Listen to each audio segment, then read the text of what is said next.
નમસ્તે ખેડૂત મિત્રો. ખેડૂતો માટે મહત્ત્વના સમાચાર.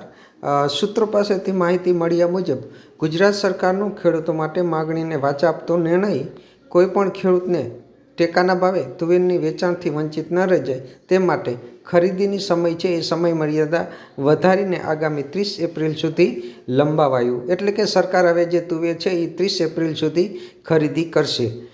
અત્યાર સુધી રાજ્યના 58,300 જેટલા ખેડૂતો પાસેથી 881 કરોડથી વધુની મૂલ્યની 1.11 લાખ મેટ્રિક ટન તુવેરની ખરીદી કરાઈ છે અને આગામી સમયમાં આ 30 એપ્રિલ સુધી આ સમયગાળો લંબાવવામાં આવ્યો છે.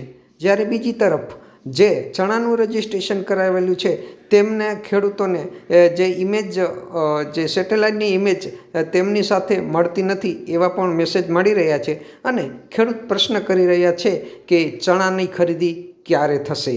તો આ હતા મહત્ત્વના સમાચાર. આવા અવનવા સમાચાર જાણવા માટે અને અન્ય માહિતી મેળવવા માટે કિસાન સંવાદ ચેનલને લાઇક કરજો, શેર કરજો અને સબસ્ક્રાઈબ કરજો.